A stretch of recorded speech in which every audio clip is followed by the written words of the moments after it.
This is Donna Taggert coming to you again. I'm the dietitian for Department of Aging and Human Services.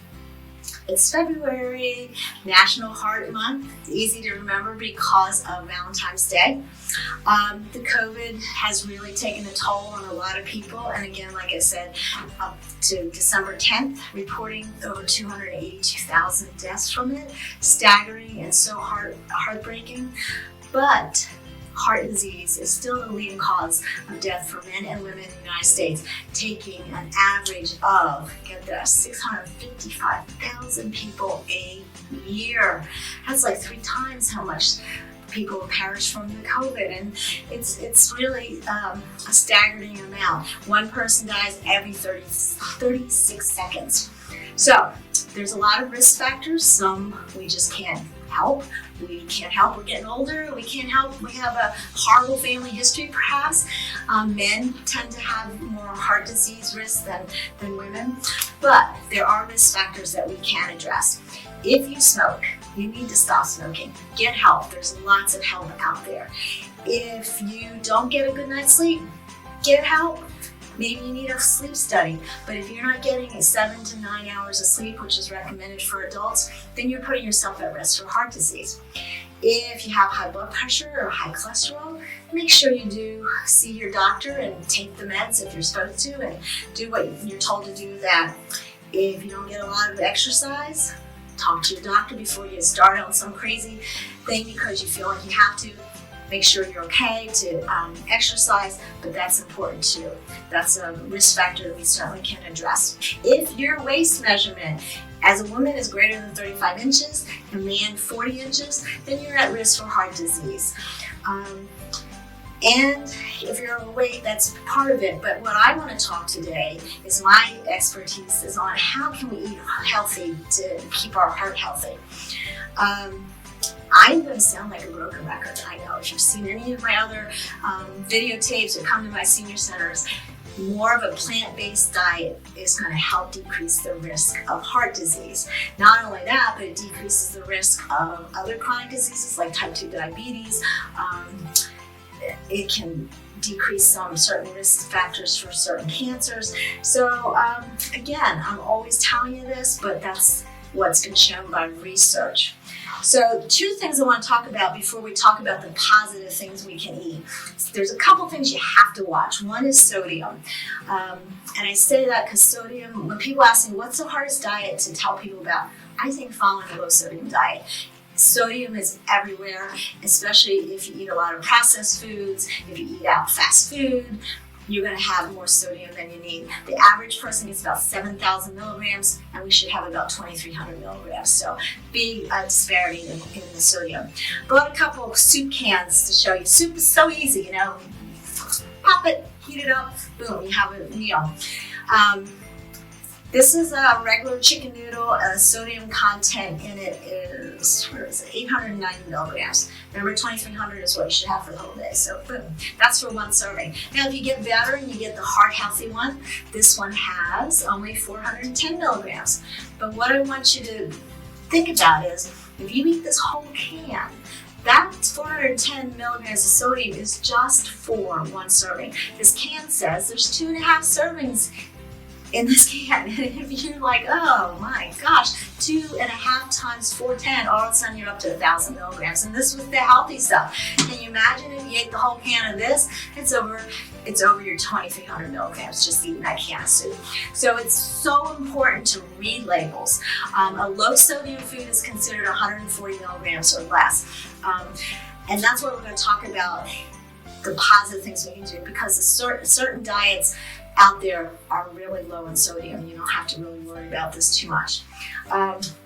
Another thing that you want to limit is added sugars. So if you saw my last presentation, I guess it was a couple times ago, on no added sugars, then you can look that up and learn more about that. But it's so important that the American Heart Association has limited the amount of sugar a person should have. That's how important it is to decrease your risk for heart disease. And for women, it's 6 teaspoons, men 9 teaspoons a day. You're like, oh, that's not that bad. Well, here's how you figure it out. On the label, it will say grams of sugar. You multiply by 4, and that gives you the teaspoon. The teaspoons are multiplied by 4, and that gives you the grams. So 6 teaspoons would be 24 grams, 9 teaspoons would be 36 grams. There's probably no sugar in these, but let me see what the label says. Yeah, 0 added sugar. So that is good. It may have a lot of sodium, but it doesn't have any added sugar in the soup. But it's important to look at that on the label, because easily, if you drink a little can of soda, sweetened iced tea, you've done all your sugar for the day and then some. So it's really important to watch that added sugar. I really highly recommend go back and look up that presentation and really look more about that. Okay, so what is the positive things we can eat? 2 diets that are really the best for heart disease and other chronic diseases are 1, the Mediterranean diet, and 2, the DASH diet. They are fighting their things out to be #1 diet in the new U.S. News World Reports. Mediterranean diet #1 this year. DASH was #1 last year, and in the last 8 years they were #1. Fighting it out for 1 and 2 because they are so good in helping decrease risks for a lot of chronic diseases. And why? Because they're plant-based. Doesn't mean it's a vegetarian diet, but most of the emphasis is on eating things that are plant-based. So lots of fruits and vegetables, nuts, seeds, legumes, and then they incorporate dairy, they incorporate some other things. So it's not like you can't have like red meat, but it's very small portions once in a while. Doesn't mean you can't have sweets, but very small portions once in a while. Statistics show that most Americans do not get enough fruits and vegetables. 1 in every 10 get what they should get. 1 in 10, that's very bad. So fruits and vegetables, anywhere from 9 to 11 servings a day. How do you do that? We'll talk about that in a minute. Let's see what else I wanted to talk about. A couple of foods have been kind of on the hit list of, you don't do that because of heart disease. I'm going to talk about that. One is the incredible egg. Eggs have been much maligned for a long time because they have cholesterol in them.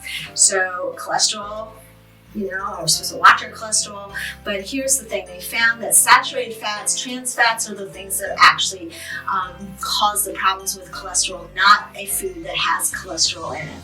So even though the egg has 300 milligrams, that's how much you probably should have for the whole day, it's not the culprit in causing high cholesterols. It's all the other things, the saturated fats coming from the animal products that might be going along with that egg, like bacon or sausage, cooked in butter.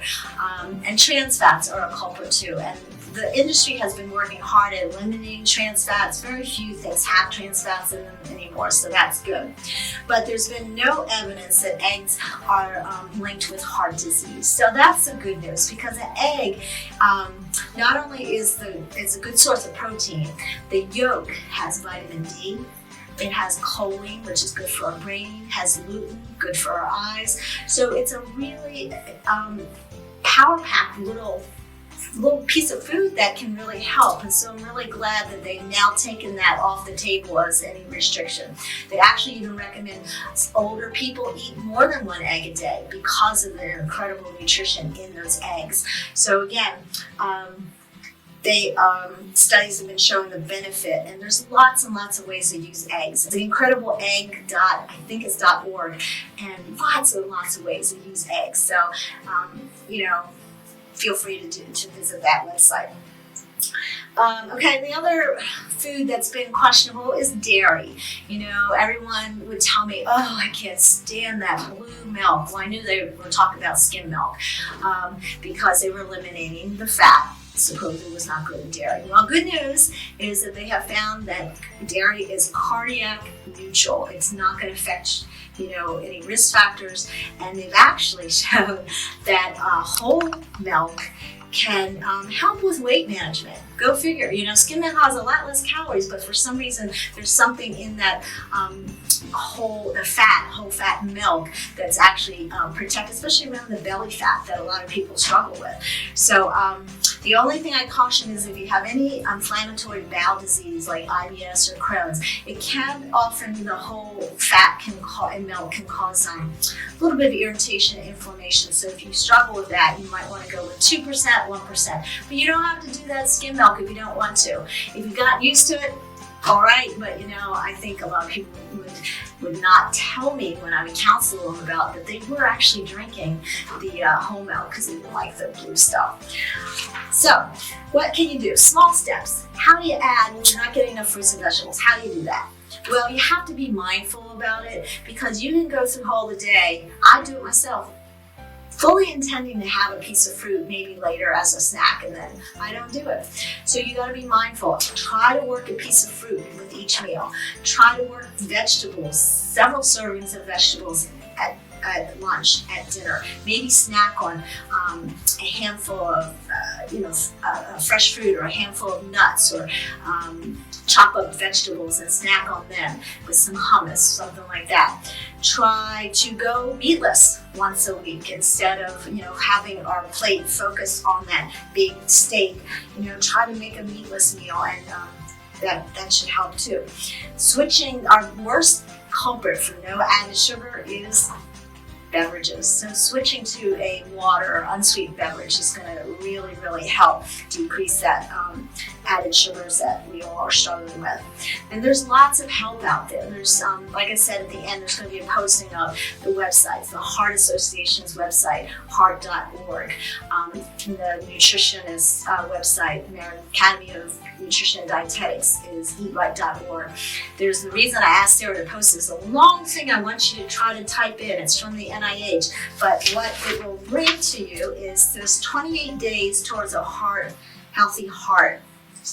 Little steps each day of the month of February that you can address different risk factors for heart disease, and it makes it simple. Another thing I encourage you to do is find somebody that's willing to partner with you, that maybe can challenge you or remind you, or not shame you, but hopefully get you encouraged to get out and walk, or get out and eat healthier and stuff like that. The DASH diet, I talked about the Mediterranean diet. The other diet was DASH diet, dietary approaches to stopping hypertension. Research has been done, many, many years of research, and it has literally found that following this diet can definitely lower your blood pressure, almost as well as some medications. So that's the good news with this diet, but it takes some time to get used to it. One of the websites is dashdiet.org, and you can actually print out a food tracker that lists all the categories, the fruits, the vegetables, the low-fat dairy, medium-fat dairy, beans, nuts, seeds, lean meat. List them all, and you can track and see, are you meeting your the amounts that you should be eating each day. Put it on your refrigerator, and each day, this is a whole week's worth, and you might be surprised. Myself as a dietitian, I'm like, oh, I eat right, and I did this, and I was like, oh my gosh, I hardly ate any fruits and vegetables this day. Again, so it helps you, especially if it's on the refrigerator. You go to get something, you're hungry, and you look at that form, and you're like, oh man, I better take a piece of fruit instead of something you were thinking that might not be so good. And people always say to me, well, first you say you can't have eggs, then you say eggs, okay, well, what's tomorrow going to bring? Well, it's not that it's an up and down seesawing of research. It's just our research has gotten better. Studies and equipment and ways to research have gotten better. And so as we find things out, it's not that we're going to change it again. We're just saying, well, now we found that eggs are okay. Every 5 years, the dietary guidelines for Americans come out, and it will reflect these changes in research and findings from the research. So that's a good thing. So again, don't be discouraged. Don't give up everything because you're like, you say one thing, Take small steps. If it means just adding some extra vegetables to your meal for a while, if it means adding some extra fruit, learning to snack on healthier foods instead of going to a vending machine, or processed foods are not your friend. I will say that. Anything that's been processed is more likely to not be as healthy for you. So the more you can do fresh, the more you can do in its natural state, the better. Now we're heading into the winter months, so it's harder to do fresh and local and seasonal. But find out things. Apples are coming into season, so an apple a day. That old saying keeps the doctor away. It literally, apples are very healthy for you, and they can really help. So there's lots of little things you can do. Don't be discouraged. Just get help if you need help in certain things, but don't give up. Try to eat as healthy as you can. Make the small changes at one at a time if you have to, and you'll be okay. And so thank you again. I hope someday we'll be together, but until then I will keep doing these presentations. Always know that you can contact me for any private consultation if you're having struggles with how you eat or anything like that. And my phone number will be at the end with the other website. Okay, so thank you so much. Happy Heart Month.